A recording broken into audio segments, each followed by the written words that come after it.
बिस्मिल्लाहिर्रहमानिर्रहीम। अस्सलाम वालेकुम व्यूअर्स। उम्मीद करती हूँ आप सब लोग ठीक होंगे और खैरियत से होंगे। आज मैं आप लोग के साथ इतनी शानदार केक की रेसिपी शेयर करने वाली हूँ जो कि बहुत ही मज़ेदार बन के तैयार होता है। ना किसी मशीन की ज़रूरत होगी, बस एक बॉल लेना है, उसमें सारी चीज़ों की मिक्सिंग करनी है और अगर 5 मिनट आप दोगे ना तो बहुत शानदार केक आपका रेडी हो जाएगा। कैसे सब होगा, क्यों लोग ये केक भूलते नहीं है, कौन से लोग गलतियाँ करते हैं, किस तरह से आसानी के साथ ये शानदार स्पॉन्जी केक आप बना सकते हैं। एक बात बताऊंगी, इसका कलर कितना खूबसूरत आएगा, मतलब कि आप लोगों को आज मज़ा आ जाएगा। तो चलिए जी हम अपनी रेसिपी की तरफ चलते हैं। सबसे अहम बात ये, जो आपने मोल्ड लेना है उसको अच्छी तरह आपने ग्रीस करना है और ये आपने रेसिपी शुरू करने से पहले करना है। क्यों, आपको मैं आगे जाके बताऊंगी ऐसा क्यों ज़रूरी है। और सिंपल सा हमारे पास जो बेकिंग पेपर होता है उसको अच्छी से कटिंग करके तो मैंने इसमें लगा लिया। और पहले इसमें ऑयल मैंने किस लिए लगाया है, क्योंकि ये पेपर अच्छी तरह इसमें चिपक जाए और जब बैटर इसमें हम ऐड करें तो कोई प्रॉब्लम ना आए। तो चलिए इसको लगा लिया, इसको हम अब साइड पे करते हैं। तो सबसे पहले यहाँ पे मैंने बॉल ले लिया और ये जो मैंने कप दिखाया आपको, तो इससे हम हर चीज़ को मेजर करेंगे। तो हाफ कप इसमें दूध जाएगा। दूध जो है ना वो रूम टेम्परेचर पे होना चाहिए। ठंडा दूध जो ना आपने हरगिज़ नहीं लेना। चलिए जी, तो अगली चीज़ जो इसमें जाएगी वो है हमारे पास अंडे। 2 अंडे इसमें जाएंगे। अब अंडे का आपको पता है कि जब केक में जाते हैं तो इसका एक स्मेल होता है। अक्सर लोग कहते हैं कि इसका ये स्मेल कैसे दूर होगा। तो बहुत ही सिंपल तरीका है। इसके साथ हमारा है ये वनीला एसेंस। ये आपको किसी भी जनरल स्टोर से या किसी भी दुकान से आपको इजीली मिल जाएगा। अगर आप लोग को ये ना मिले तो आप लोग क्या कर सकते हैं कि अंडे को ना स्किप कर सकते हैं। तो उसकी जो ना अंडे की जगह में आपने लेना है दूध की मकदार को थोड़ा सा आपने बढ़ाना है। जस्ट मैंने हाफ कप लिया था तो आपने पौना कप लेना है। अच्छी तरह मिक्स करेंगे। वनीला एसेंस खुशबू में भी काम करेगा, टेस्ट में भी, और अंडे की स्मेल को भी दूर करेगा। ये है हमारे पास 1/4 कप कुकिंग ऑयल का। इसकी जगह आप बटर भी ले सकते हैं। तो अब इसमें जाएगा हाफ कप चीनी। आप चीनी जो है ना पिसी हुई चीनी भी ले सकते हैं। मैंने सिंपल चीनी ली है आप लोगों को दिखाने के लिए कि ये भी मिक्स हो जाता है, लेकिन इसको आपने तेज़ी से मिक्स करना है। जस्ट ये भी मिक्स हो जाती है, कोई प्रॉब्लम नहीं है। ये आज मैंने आपके सामने चीनी इसमें डाली है, ये मैंने आप लोगों के लिए डाली। मैंने आज पिसी हुई चीनी नहीं डाली थी कि आप लोगों को मैं दिखा सकूँ कि इससे अच्छा केक बन जाए। हमारे साथ ज़र्दा कलर जस्ट 2 चुटकी डालेंगे। ये मैं क्यों डालूँगी, ताकि केक का कलर बहुत खूबसूरत आए और केक बहुत ही प्यारा लगे। ये ऑप्शनल चीज़ है, लेकिन ऐसी चीज़ों पे आप ध्यान दिया करें। खूबसूरती जो है वो बहुत अहम चीज़ है। तो चलिए जी, अगली चीज़ इसमें जाएगी मैदा। तो 1 कप इसमें मैदा जाएगा, लेकिन इसको आपने 2 दफ़ा ज़रूर छानना है। एक दफ़ा मैंने छान लिया था, ये मैं दूसरी दफ़ा छान रही हूँ इसको।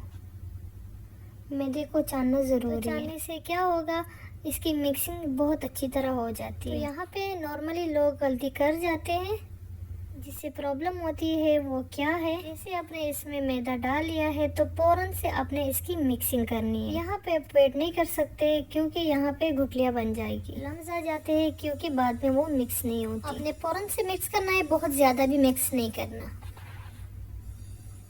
तो यहाँ पे इसमें मैं ऐड करूँगी 1 टेबल स्पून बेकिंग पाउडर का।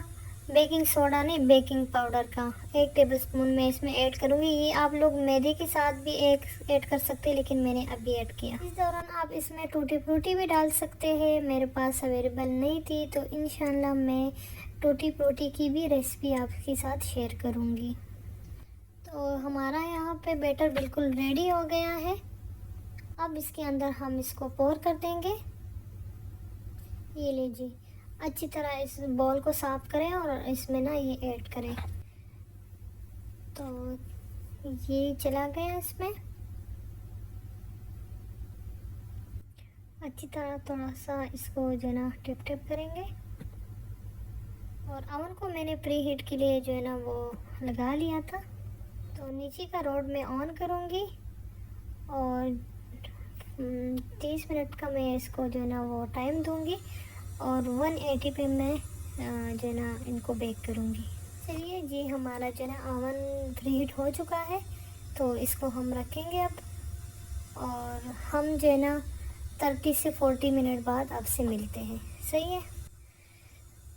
तो ये देखिए जी, यहाँ पे हमारे 30 से 40 मिनट हो चुके हैं और मैंने ठंडे होने के लिए रख दिया था। डायरेक्ट मैंने गरम नहीं निकालना। और यहाँ पे हमारा केक बिल्कुल रेडी हो गया है, ये आपके सामने है। यहाँ पे बहुत ही प्यारा कलर आया है इसमें।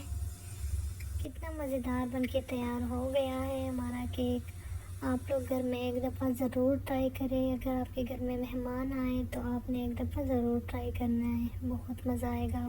तो चलिए इसकी हम कटिंग करते हैं आपके सामने कि कितना सॉफ्ट और स्पंजी बना है हमारा केक। देख सकते हैं आप लोग, कितनी मज़े की कटिंग हो रही है इसकी। बहुत मज़े का बना है। और यकीन करें, इसका जो है ना, जैसे ये जो है ना दिखने में अच्छा है, तो इसका जो है ना फ्लेवर बहुत प्यारा था। इतना अच्छा टेस्ट था इसका कि मैं क्या बताऊँ आपको। बहुत मज़े का बना था ये केक। एक दफ़ा आप लोगों ने ज़रूर ट्राई करना है। तो यहाँ पे चेक करें कितनी स्पंजी हमारा केक बना है, कितना मज़ेदार बन के तैयार हो गया। उम्मीद करती हूँ कि आज की रेसिपी आपको बहुत अच्छी लगी होगी। अगर आपको अच्छी लगी है तो मेरे चैनल को सब्सक्राइब करें, लाइक करें, ज़्यादा से ज़्यादा शेयर करें, कमेंट ज़रूर किया करें।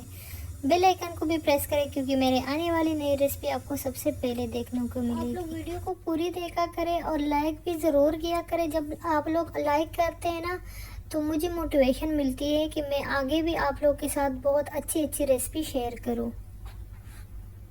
तो वीडियो को ज़रूर पूरी देखा करें। और चलती हूँ, दुआ में याद रखिएगा। आऊँगी एक मज़ेदार नई रेसिपी के साथ। तो तब तक के लिए अल्लाह हाफिज़।